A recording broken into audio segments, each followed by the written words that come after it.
Welcome to my podcast, Shaping Your Journey. My name is Aldo Mazza, percussionist, drummer, and artistic director of Kosa Music, inviting you to listen in on conversations with friends, artists, professionals, and experts in our music community. Today, I have the incredible pleasure of having him on board and in conversation. We've crossed paths before, but now I have him to speak about shaping your journey. Les DeMerle, thank you so much for joining me on this one. Thank you, Aldo. My pleasure, my man. My pleasure. And before we get to talking about shaping your journey, the one thing that would be really nice to know is what was that very first thing?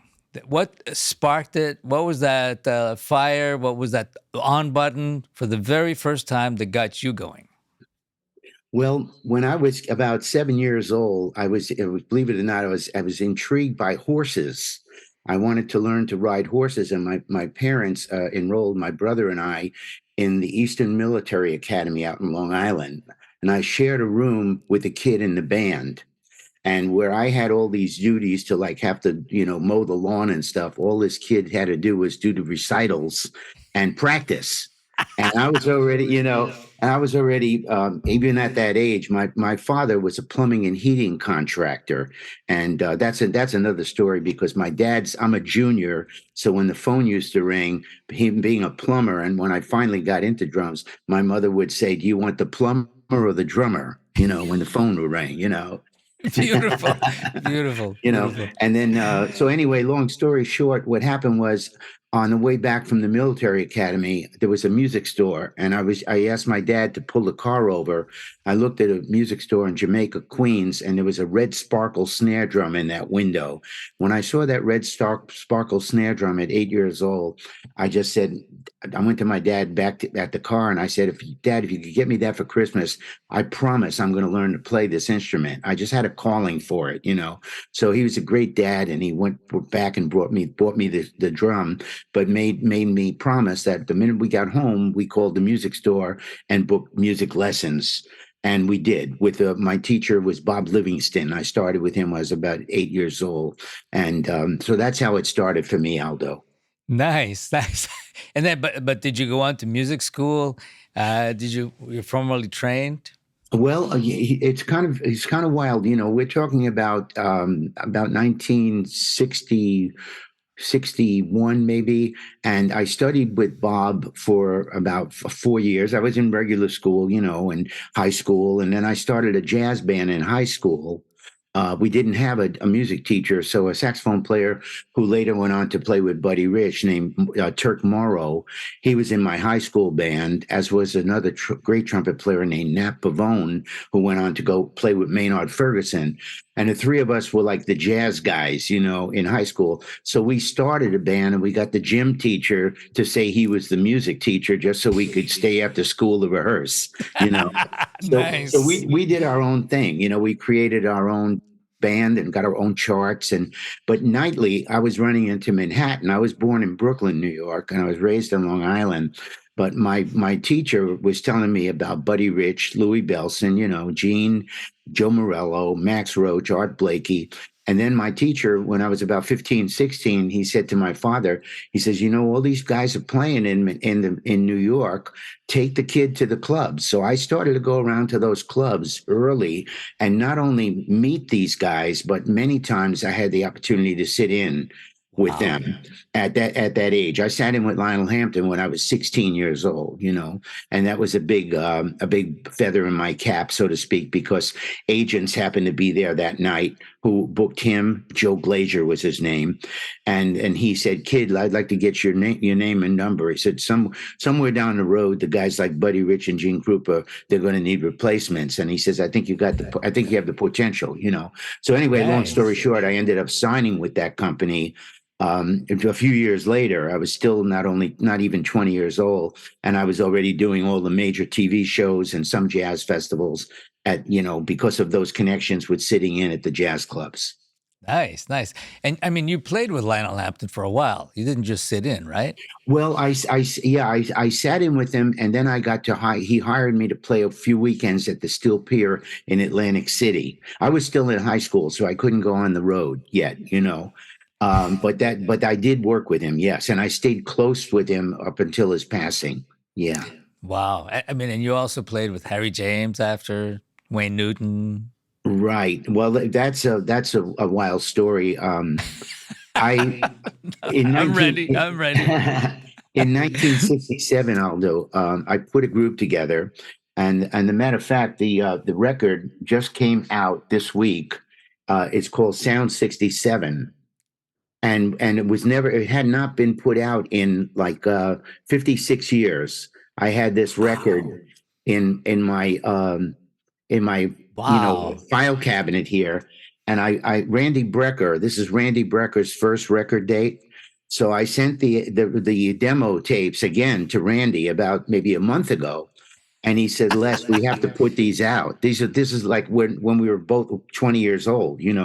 So Origin Records just put it out, and I just got a notice yesterday that it'll be reviewed in Downbeat. And it's Beautiful. also on the jazz charts right now. It came on the top 300 at 250 or something like that. So, Nice. so that getting back to that record, Aldo, Sound 67 was a group that I put together with Randy Brecker, Alan Govan, a bass player named Bill Takis, who was from the Doc Severinsen Sextet, and a piano player named Danny Sandage, a female vocalist named Genya Ravan, who was with a rock group called 10 Wheel Drive. And we started to do these TV shows thanks to Joe Glazier. Then he booked me when I got on the Mike Douglas show. It happened to be that Harry James was watching that show, and he called Joe Glazier and he said, "Who's the kid?" And he said, "That's Les DeMerle. We have him signed to the agency," because Associated Booking had all the big bands. Right, So he right. said, "I want that band to open up for me at the Riverboat." So I opened up in front of Harry. That's how I got with Harry, with my own band for 3 weeks at the Riverboat. That was in the Empire State Building in New York City in the basement. And Buddy was his drummer at the time. Wow. So I Wow. played 3 weeks in front of Buddy with my quintet. And then Harry came on. And at the end of the gig, he said, "Give me your card, kid. If we ever make a change in this band, I might consider calling you." So about a year or two go by. In 1969, I get a call from Wayne Newton. Really big gig for me at the time. Of The course. money was more than I'd ever imagined I could make.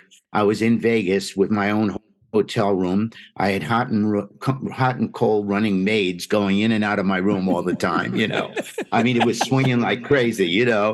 And then I got a call at midnight. I'll never forget it, from Harry James, and he said, "Harry, Les, I just got notice from our drummer. At that time, Sonny was on the band. Buddy had left. Sonny Payne was there for a while. So I actually replaced Sonny. But as far as the longest drummers, it was Harry. I mean, Buddy had done it 2 or 3 years. And then Sonny only did about 6 or 8 months. And I came on and I did 12 years. I was with Wow. him from 1970 up until his last album, which got a Grammy Award, called the King James Version. So that was my connection in 67 to Harry James. Nice, nice. And then, I mean, other people that you played with, Lou Rawls, for example. Yep. Um, Yeah. was that, did you record with Lou or touring? No, Lou Rawls is another great story. And actually, Shelley Mann had a lot to do with the connection of me and Lou Rawls. Shelley had the club on Cahuenga Boulevard in Hollywood called Shelley's Manhole. Right. And in the 70s, while I was playing with Harry James, I was also really getting the bug to play fusion music. Everybody was into Mahavishnu and Weather Report, of course, and all the great fusion bands of the day. So I put Transfusion together, which was my LA fusion band. And I needed a place to kind of, get the band playing every week. So I asked Shelley, who was a friend of mine, if I could come in on Monday nights and play for the Door at Shelley's Manhole. And we actually packed the club with this really hot band I put together. I had Ernie Watts on the band. I had Oscar Brashear on the band. Don Menza was in on the Wow. band. Really, really strong cats, And so Shelley, we were in the L.A. Times all the time, and also the L.A. Free Press. And Lou Rawls heard about the band playing there and came in one night because he was friends with Shelley, man. And Shelley introduced me to Lou, and then we again the connection, and then eventually I found a nightclub, a theater that I wanted to use as a rehearsal studio called the Cellar Theater, and Lou Rawls backed me on it financially. So he wrote me a check for several $1,000s to get my foot in the door. At that time, I needed that, and it really helped me get in. And then the deal was, if he fronted me the money to get that started, then he could rehearse there anytime he wants. And I said, that's you got it, man. Anytime you want. So when he started rehearsing there, I would play a little bit on the rehearsals, and then eventually I played some gigs with Lou. Yeah, Nice, nice. yeah. I mean, it's really interesting that, I mean, when we think about these things, we make decisions, we ask, we show up, and then things magically happen, right, Les? If you do, if I think if you have it in your heart, Aldo, I know that you are such a positive force. Every time I see you at one of the shows, you exude love and energy and life. And I think that if you understand that gift, and I feel I do too. I've been blessed with this. Then Yes. every day, every second is a blessing. And you spread that vibe. And if you spread that vibe, good things will happen. If you go around thinking negative, man, you're making your life worse. Look at the sunshine, baby, and be happy that we can draw breath from one second to the next. Sure. And That's it. I mean, and nothing is a coincidence. I mean, and I say this all the time. I mean, till I have no more breath. There's no such thing as coincidence. And we design, I mean, shaping your journey. And that's how it happens, because what you believe in, what you project, what you want to share with others, I mean, it always comes back to you, and as it should. So you're building your community at the same time, and Exactly. building your place as you have. I mean, you've been around and done so much. I mean, I remember when we first met. I had heard about you a lot. I mean, your name was a common name in the drumming community, Yes. as the big band drummers especially. And I was on tour with Repercussion. At the time, it was a tour of Western Canada, and I remember this really well, Les. And every once in a while, the story comes up, or anybody who was there, because it was funny. People who were actually there at that, it was a PAS day, Oh man, correct? I remember this, Right. Aldo. It I was a think. Yeah, PAS day in yeah, yeah, Regina, in yeah, Saskatchewan. It was the yeah, middle of yeah. winter or something. Oh man, Yes, yeah. and then I mean, there's a friend, a longtime friend, Alan Molnar, who is from there, who is Uh-huh. now living in New York and teaching at one of the colleges in the Bronx. And he's been on our the COSA faculty for years, and he's a dear friend. And he and I always joke about this because he was there, and there were several other people who were there. And then somebody recently reminded me. He said, "Well, do you remember Les? It was an incredible drummer. That day was fantastic. You guys played.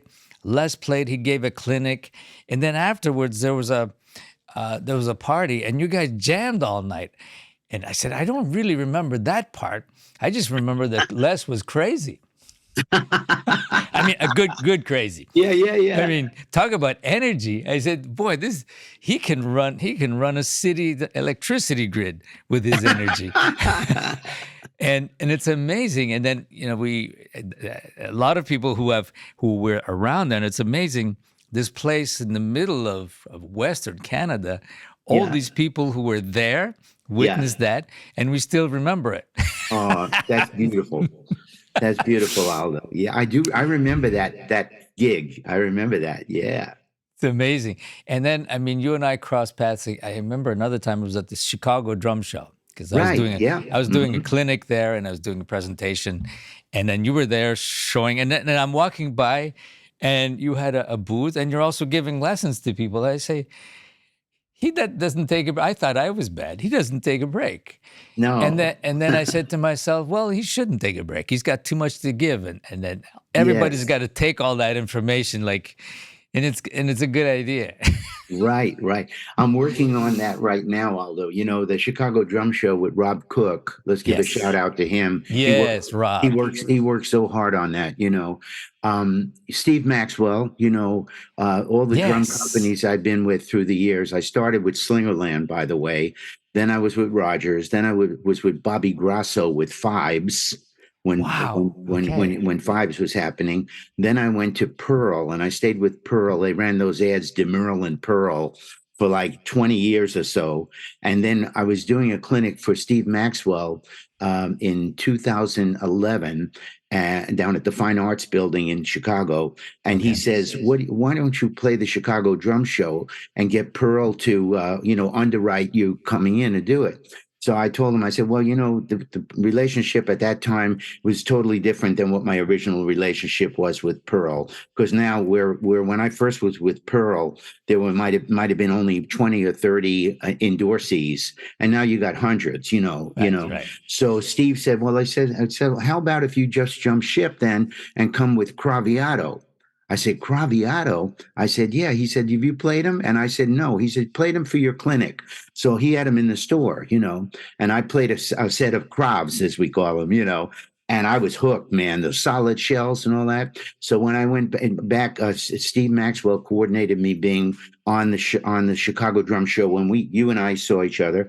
I think I did a clinic that year, but every year, Aldo, since 2012 up to now, I'll be there again this year.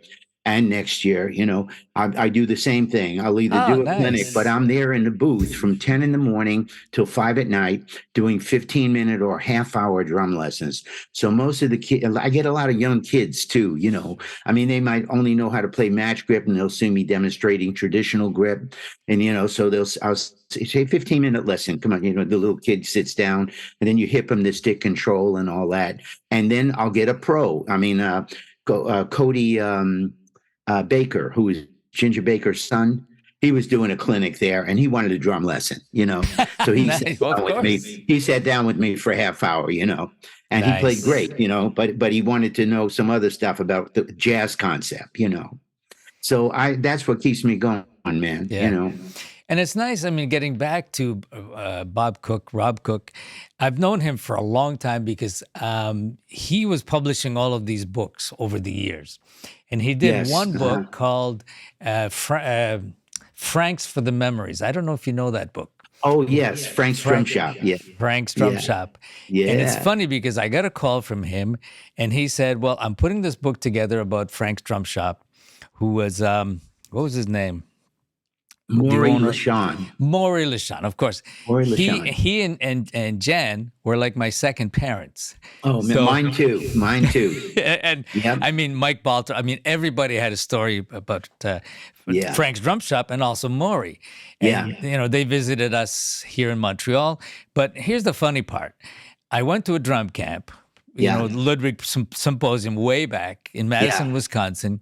I was a rock drummer. I had just fallen in love with at the other level, watching people like Gary Burton, Joe Morello, all of these people, and they were all at this camp. So I went. I had no idea. They totally turned me around, and I became like somebody else. And I stayed in Chicago a couple of days after. Maury had a little shop at that camp, so he said, "Why don't you come to Chicago and stay for a few days?" So myself and I think two other people from the camp went.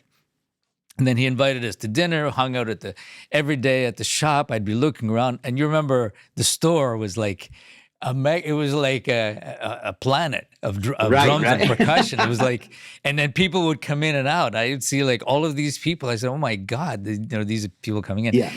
So then you had the elevator door. You remember that? So the elevator it was like a department store in a way. Exactly. Elevator people would go, people would come, just like you said, a planet, a city. Oh, it was amazing. And then so before leaving, I went up to Maury and I said, Maury, I want to buy an M55, the Vibes, because I was just introduced to vibraphone by Gary Burton. Okay. Wow. My first vibraphone lesson was with Gary Burton. Imagine, Wow. he showed me how to hold the four mallets, and then I'm playing, and I said, I've been a changed person. Yeah. And so I said to Maury, I'd like to buy the Musser M55, but I don't have the money. Uh-huh. So so he said, take the vibes, pay me when you can. Wow, isn't that sweet? Yeah. And I was just floored. I said, you're joking, you're serious. He says, no, Yeah, yeah. absolutely. So I took the vibes.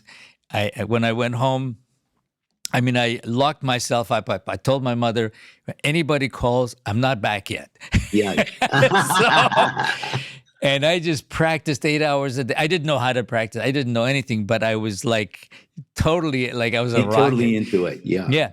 So then when Rob called me about this, because he was writing the book about Frank's Drum Yeah. Shop and Maury. Yeah. And so he said, he gave him a list of people that he said, you should have their stories on this. So I know Carmine Appice's in the book and a bunch of others, Peter Erskine.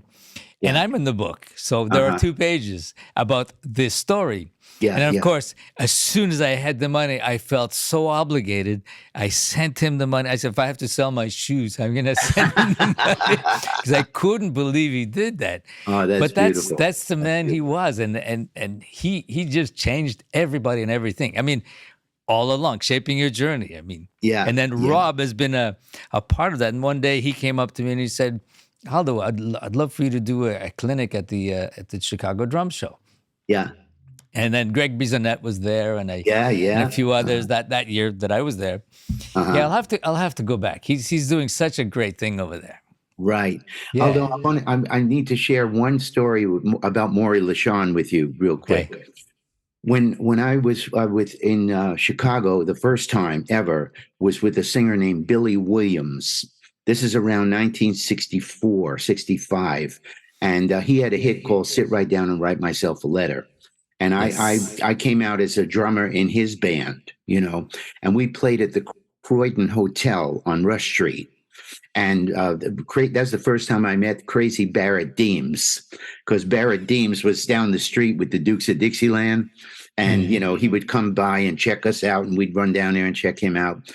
But in the daytime, I was at Frank's Drum Shop, every day, and got to know Maury and jam. So I said to Maury, why don't you come and hear the show one night? I'll put you on the guest list, He says, well, as a matter of fact, we were thinking about coming tonight, but we're going to bring Don Osborne with us from the Slingerland Drum Company.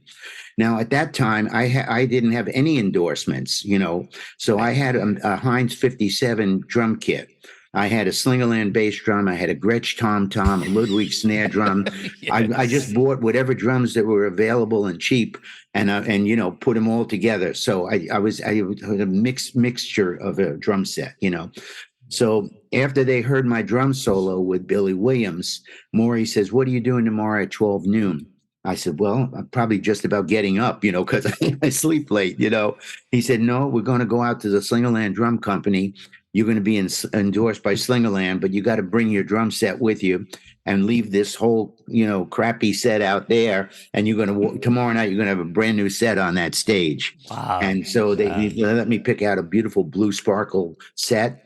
And I met Bud Slingerland. I met Don Osborne, and many other people Spencer Aloisio, who stayed in touch with me all through the years, But that was my first endorsement with Slingerland. That was the first endorsement I had. Nice. Well, and Maury, that would not have happened without Maury LaShawn. Yeah, no. He was one of those people that just introduced, did the right thing, was always there. I mean, for me, that really triggered, every step of the way. And I'm sure he did the same thing with a lot of people that he really believed in and he helped out. He was such he and his wife were such a team. Yeah, Jan. Yeah. Jan, it was amazing. She was a dancer, right? Before? Yeah, she was. Right. Yes, that's right. Yeah. And the interesting thing is that, they came here to visit a couple of times. And I got to know his family a little bit. But then I used to buy everything from there. I used to have it shipped. I didn't care about anything. He says, Maury is the guy. So I would order my music, my books, my instruments for a long time from there. Yes. I spent so much time on South Wabash. I remember that. I think it was 228 South Wabash. What? How do I remember that? Something like that. Yeah. Anyway. Yeah. But it's interesting, all of these personalities that, really take their place seriously, and they do wonderful things for people. Right. As we all do. I mean, you're doing these lessons at the at the show. I'll have to come by. I'm Yeah, no, doing a not lot. I'm doing a lot of teaching here too. Although, one of my projects for the last 20 years with my wife Bonnie, we started a not-for-profit called the Amelia Island Jazz Festival. And in Florida, right? in Florida, Amelia Island, Florida, real close to Jacksonville. And a big part of what we do is jazz education and also drumming jazz education. Just this past week, I played for 650 kids. I did one assembly for 600, and no more than that. And then the other day, I did something for 250. So I played for 850 kids just this Wow. past week. And I inspire them. I play a drum solo, and they're impressed by that. But then I talk about what the drum set really is about, the responsibility of it, what our job is, how it makes you feel to make people happy, And I have a little thing I do with the kids. It's a little song I came up with called "I'm Going to Have Some Fun. I'm Going to Play My Drum," and so Nice. there is "I'm going to have some fun. I'm gonna play my drum," and I get the whole assembly singing that, and it's fun, man. And then I'll start real simple, but then I'll start to play some really over the bar stuff, and all of a sudden, wow, that's hard. No, it's not that hard. Let's break that down. So then you break it down for them, but the involvement, the give and take, again, the energy is going all over the place. Beautiful. And then with the jazz festival, like I just booked for this year, Tierney Sutton and Steve Tyrell. Steve Tyrell is a great singer. They're both coming in with their LA bands. Last year we had Delphio Marsalis and who else? Delphio Marsalis, David Sanborn, Ramsey Wow. Lewis the year before that. So we're bringing in the biggest names that are available that are on this jazz circuit. But Right. education, and every year we give scholarships to high school musicians to study jazz in college. So we fundraise all year. And if anybody's interested, they can go to AmeliaIslandJazzFestival.com and get all the information about the shows, being a volunteer, being a sponsor. Our mission is there. And you'll also see all the kids that are doing phenomenal things, that are our scholarship winners. Yeah, oh, that's so important. I mean, education and by education and also by example. I mean, all our COSA workshops that we've done over the Yes. years. I mean, everywhere. And it's funny. Many years. I mean, now it's like 28 years or something like this. Wow. That all those people that have come as students, participants. I mean, Mark Juliana was a participant at COSA for 2 years Uh-huh. at the camps, and Uh-huh. many people like that. And it's funny because I mean, Mark, we've been friends since, and he's come as a faculty and all of that. But Yeah. many people I don't realize. So I'm at a venue somewhere, and I go in because or somebody's released a record, and I hear about it, and I say, "Oh, I remember this name," so I'll go and my name's at the door, and I said, "What? Why is my name at the door?" And I Yeah. said, "No, I'm going to pay because I don't want him paying for this, and I want to buy the record." And I Yeah. say, "You Yeah. sign that for me, please." Yeah. And it's really interesting to watch that whole cycle because time flies. Right. All of a Yeah. sudden, it's 28 years later. Wow. Oh my God. It's incredible. But to watch people in their own trajectories and Yeah. building themselves and then they tell you, you were part of this. I mean, it was because I came to this, then I met so and so, this Yeah. other drummer who turned me on to this. I went to that school, Yeah. and Sure. then I Sure. got this gig. Yeah. And it's all about that kind of networking. But Yeah. the positive networking, being introduced. I mean, you have to show up, right? Right. Right. And Mhm. you have to be there. You can't just hide and not show up and Oh, then no. wonder why nothing's going on. So Right. it's really important. And I tell everybody, just do everything you can and be there. Be part of everybody's solution.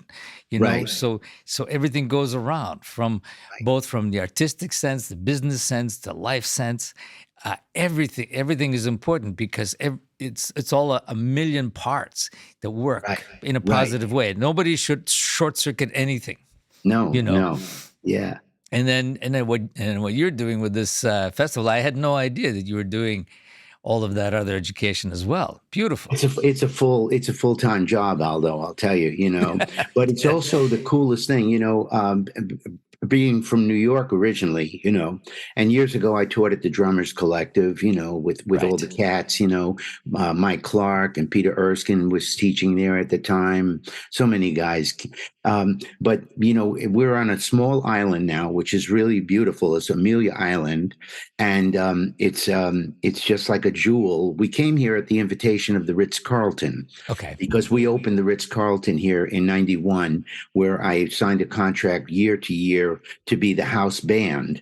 So I had the jazz trio playing in the lounge. I had a big band that did the corporate work and all that.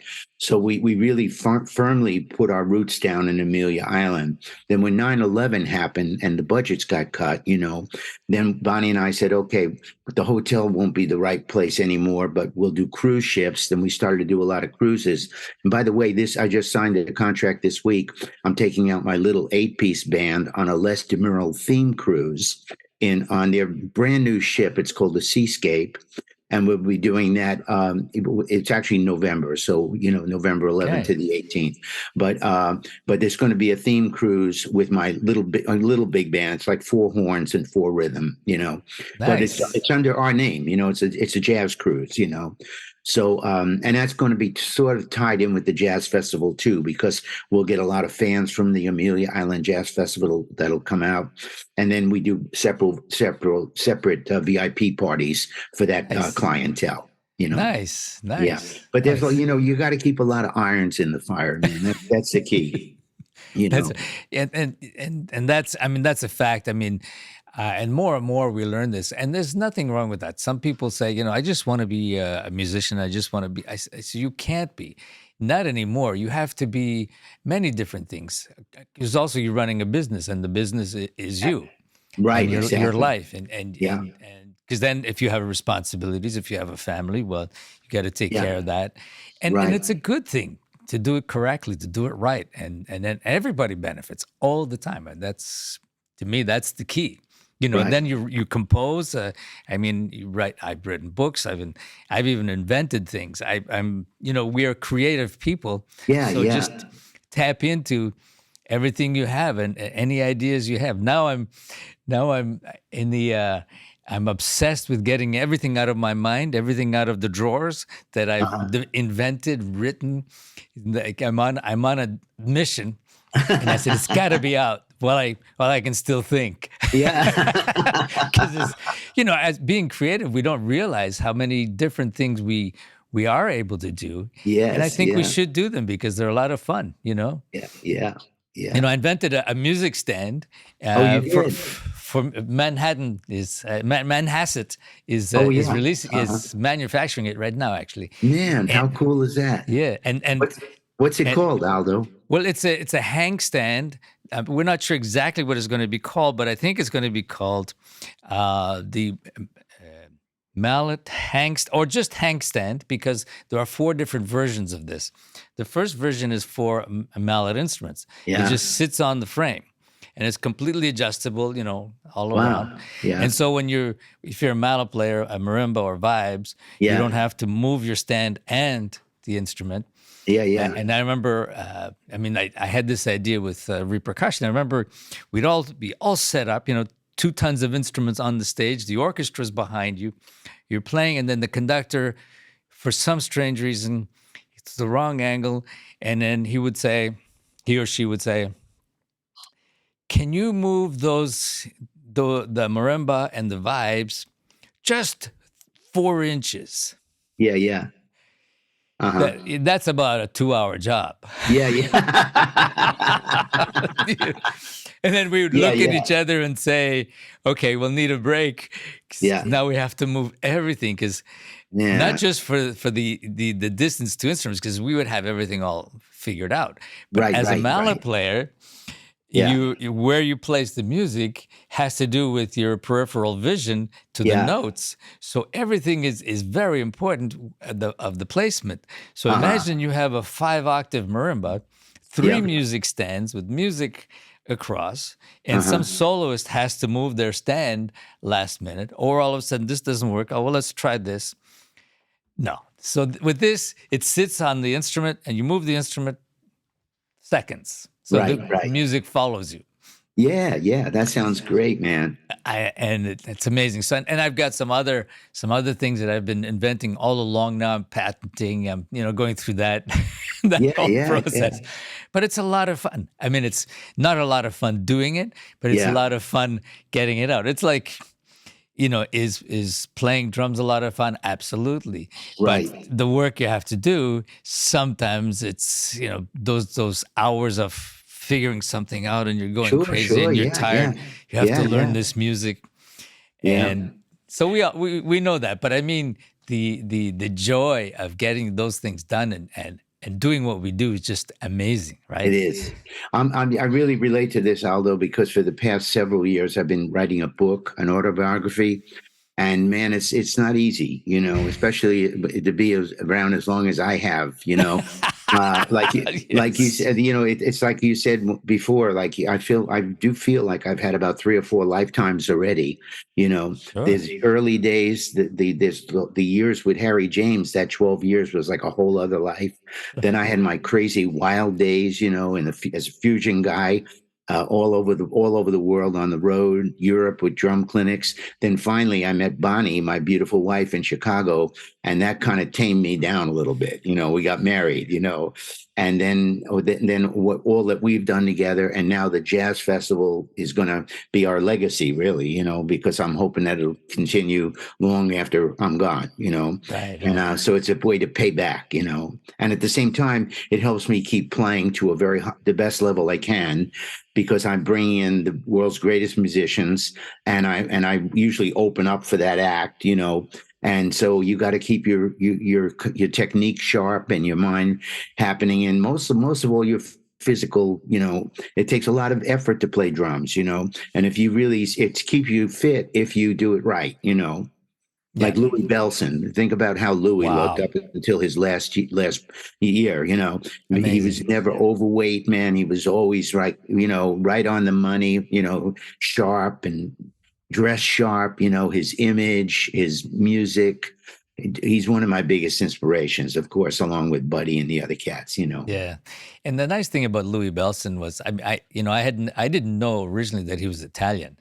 And then we had several conversations and we got on the subject. I mean, there, Yeah, there are a couple of people like that. There's Louis Belson, Vic Firth, his yeah, his his mother was Italian, yeah, because he had invented these cookware things. And yeah, yeah. my wife came home one day and she had bought this pepper thing. And I said, wow, this is incredible. And then I read the newspaper that Yeah. day. There was an article on this the drumstick manufacturer who also makes these kitchenware and all of these things. So I called Vic and I said, Vic, like, in which lifetime did you do that or have time for that? He says, Yeah. oh, no, no, I was from my Italian heritage. My mother was into this, so I was in this deep all the time. So as we were making sticks, we were also making all these other wood things in the same manufacturing plant. But a lot of people Uh-huh. didn't know that. Uh-huh. Oh and man.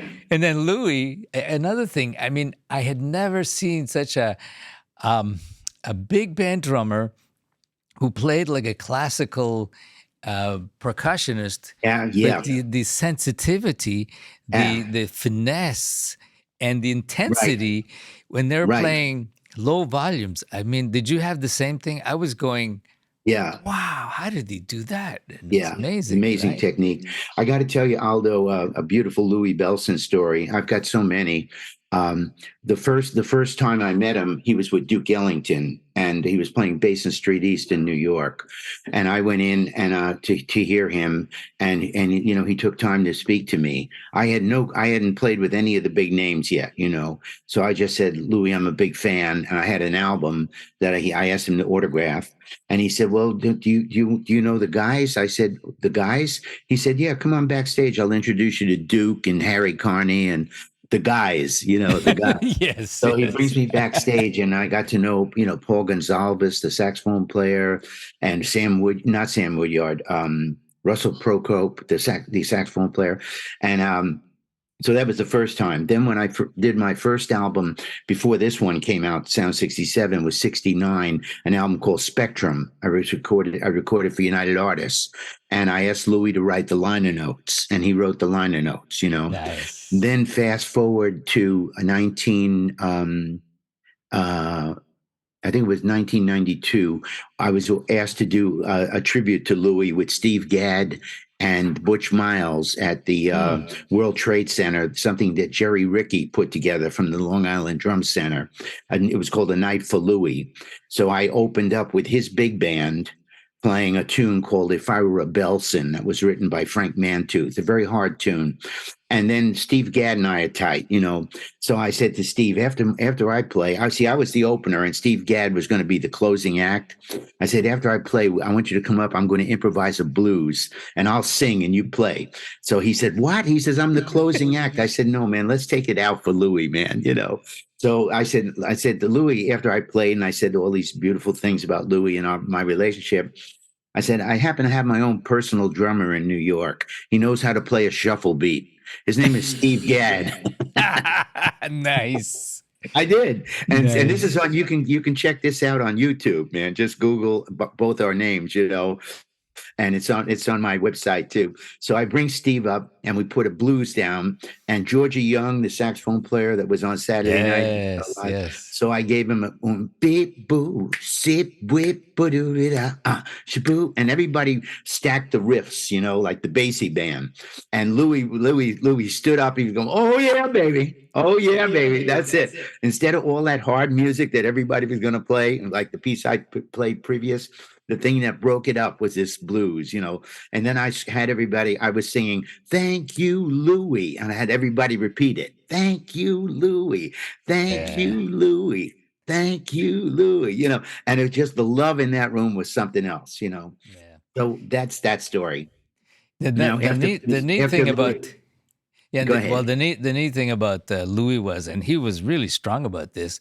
Somebody asked him, "What's your secret?" I mean, I remember we were two or three of us Yeah, at this one. I think I was a big band stage camps that I had attended, and somebody asked him, what's your secret? Why? How should we be thinking? What you?" And he said, one apart from learning the craft and being as good as you can be, the second most important thing is never say anything negative, never think anything yeah, negative, yeah, never have anything come out of your mouth that is yeah, not positive, yeah, and never yeah, say a bad thing about anything. It's not important. What's yeah. important is how you make a difference. And that Exactly. stuck with me. That really stuck Oh with me. yeah, And yeah, sometimes you catch yourself saying something and you say, you know what? You can't change that. yeah, Just yeah. move on and just do the right thing always. And Exactly. he did, right? I mean, He really wow. did. Here's the capper of these Louis Belson stories, Aldo. I think you'll really enjoy this. When Louis passed away, we were very tight, of course, with Francine Belson, and Bonnie and I had been out in San Jose only about a year prior to his passing, and he came to a drum clinic that I did in San Jose where he lived, and we also played. I brought him up. He was in his 90s now, you know, and we Right. played fours together. So when we met at his house before we had lunch, he had a little Leggero kit there, Remo Leggero kit. Yes, yes, That's the yes. kit you stack inside each other, you Right. know, and you carry the whole set in one case, you know, a beautiful black Leggero kit. So we played on that, and when he passed away, I called Francine and I said, Francine, what's going to happen with Louis Leggero kit and all those great drums? And she said, I know he'd want you to have that drum set, so she sent it to No. me. So I have the last drum set in my studio here that Wow. Louis played on in his house. It was like his practice kit, you know. So I set it up, and I wanted to take a photo of it and send it to Francine. This is a true story. So I set it in the garage. I had it all tuned. I come in my office, and I went over to Bonnie's office to tell her, you got to come out and check these drums out. When I got into her office, Aldo, I heard the bass drum go No. like this. Yeah. And I said, "Oh my God, what is that? I can't, there's nobody in the garage." And so I ran out there, and what it was, an armadillo had come in and got stuck in the bass drum. We have, and his tail was hitting the drum Wow. like I swear, like so. I called Francine, and Bonnie said, "What is that?" And I said, "That's Louis. He came back as an armadillo." That's funny. So I Wow. so I told that story to Francine, and she broke up, even though she was, very Of very course. sad because of losing Louis. And then we had a cruise contract the next week. We went through the Panama Canal, and we got this big armadillo that was like a straw armadillo, object. And I sent it to her, and she said, "That's Louis. He's right on my desk." That's fantastic. Wow. Wow. That's it. I mean, if that wouldn't scare you, I mean, Yeah, yeah. yeah, We had chills, man. It's like, how could that sure. be? I mean, there's nobody there, and all of a sudden, perfect time from an armadillo's tail hitting that bass drum, man. Wow. That's deep. That's huge, man. Thank you for sharing that. That's amazing. I mean, some of these things, I mean, I don't believe in coincidences. I think things happen that will Yeah, inspire something else, and something comes. It looks like an accident. It looks like it was just, but I'm not so sure. yeah, yeah, yeah, I'm not so sure. And things, everything has its time. Sometimes it's not their time for something, so you don't even see it. But when the right. time is right, it's there and it Yes, happens. yes, right, The being exactly. same thing as being prepared for something that comes up. I mean, you show up, you're prepared, and that's luck. Yep, that's you right. know, That's yeah. right.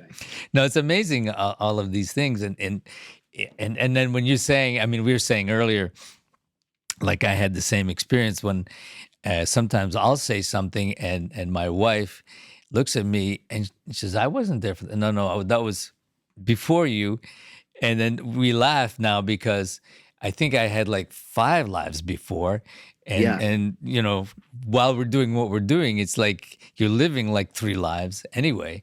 But right, you right. have to separate it in which life, or sometimes you say, "How did I do that? Like, how did Yeah, that happen?" Like, yep, that's right? right. And Yeah. I know you're the same, because you're just another energy that hasn't stopped.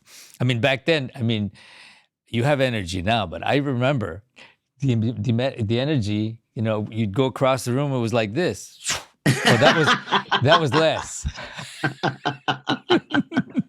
Actually, Well, the when guys I in the listen, band, the repercussion guys, every once in a while will count our stories. yeah, yeah, And he yeah. says, "Do you remember that this? Oh yeah, that was he was, I Uh, mean, fast in the sense of the jokes, the presence, the energy.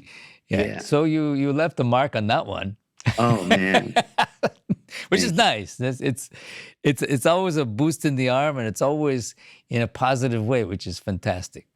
I think the most beautiful thing, Aldo, is that we were able to make a career out of what we love. I mean, Yeah. if people can find that niche, that groove, no matter what they like to do, But as drummers, I mean, if you are able to do this and make a living and learn from it and grow from it, then first of all, you'll never stop learning because you could always want to go to the next level of your playing. And as long as you have that desire, the carrot's always in front of you, dangling, and you're running to catch that carrot. That's it. That's what makes it worthwhile every day. And again, just doing the best you can. You don't have to do it on the level of a Buddy Rich.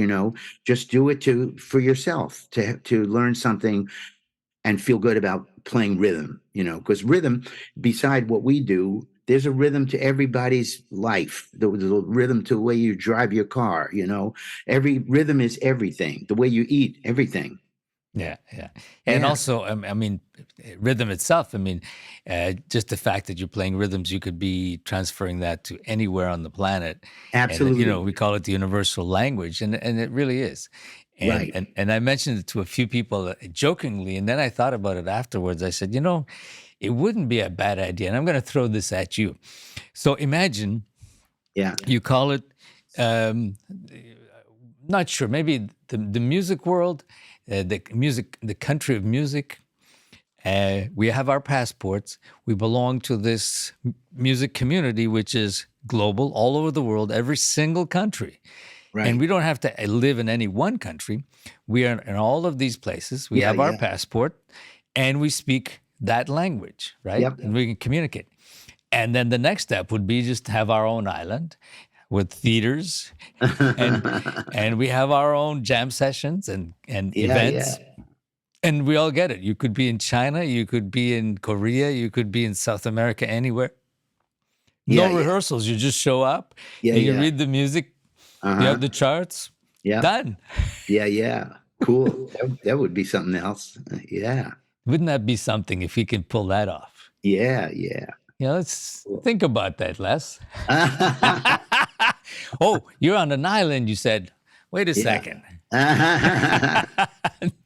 Just give me an idea. Actually, you know what? There was somebody who built an island in Italy, just Oh off yeah. Rimini, Uh-huh. and they wanted to disassociate with the rest of the world and have their own country, and they actually did it. They built an island Uh-huh. not far from Rimini in the in the ocean, in the sea there, and it lasted for quite a while, a couple of years, I think. I'm not sure what happened in the end. There's a movie about that, which I Uh-huh. thought was very Cool. interesting.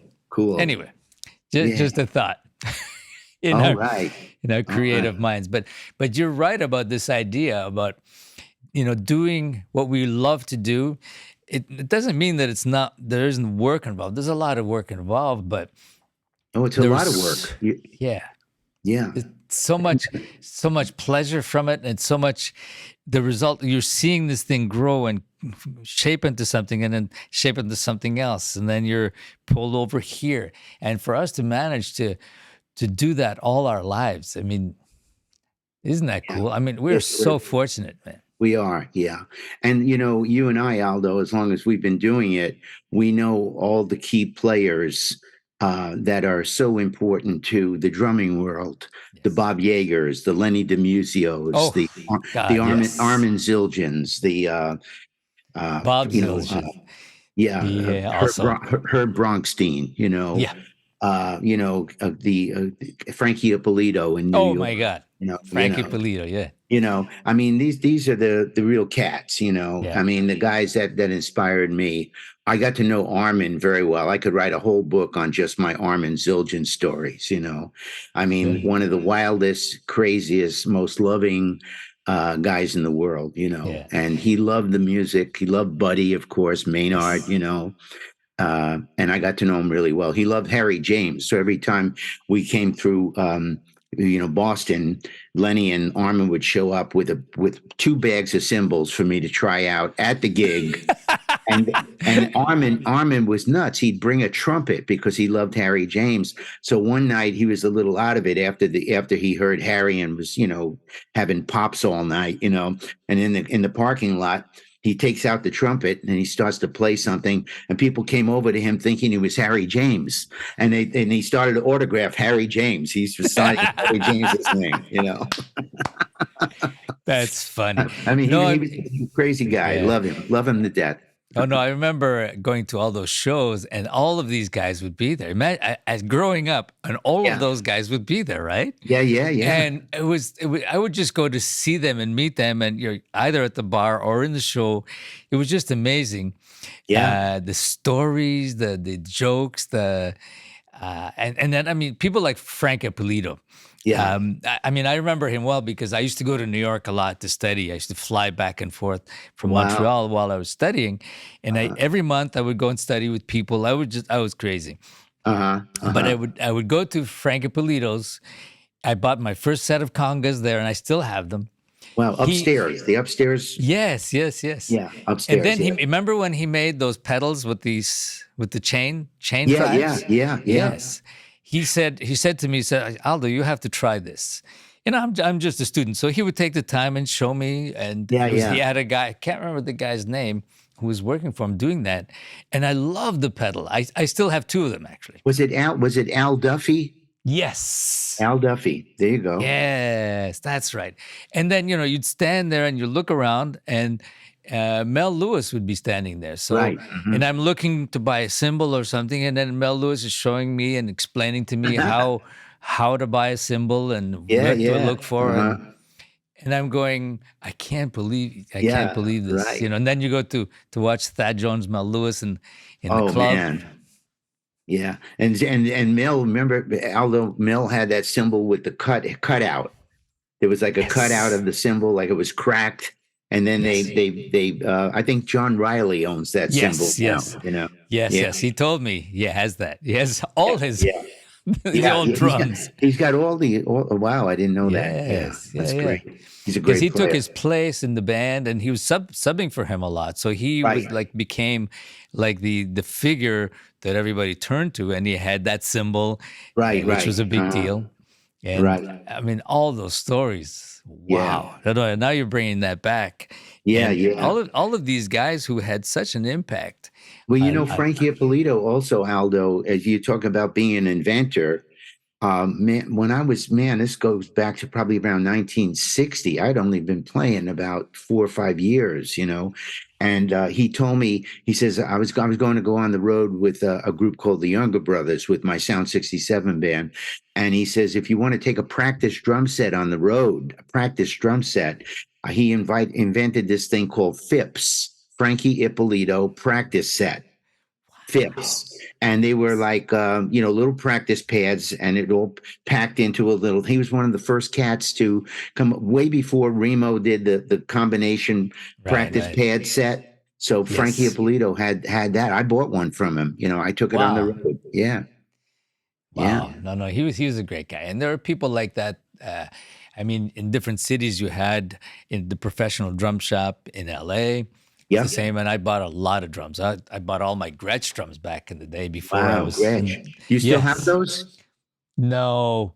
Uh And huh. I so regret it because I would just buy a set and I would do a regular TV show. And I bought this beautiful Gretsch set with the rims. I was the first guy in Canada who had the original rims Wow. Uh huh. on this kit. Yeah. And I was doing a regular TV show, and so I had that, and they sounded fantastic. And then uh, I bought another one. This was a brown mahogany. I still remember those drums. And then I was down there, and I saw this beautiful cherry red set Gretsch, and I Uh just huh. fell in love with just the color. And then they sounded great. So and I was crazy because I was working a lot, so I Yeah. would Yeah. buy these drums, and then my friends would say, "Hey, Aldo, can I buy that one from you?" So I would buy it, use it for a while, and then sell it and buy another one.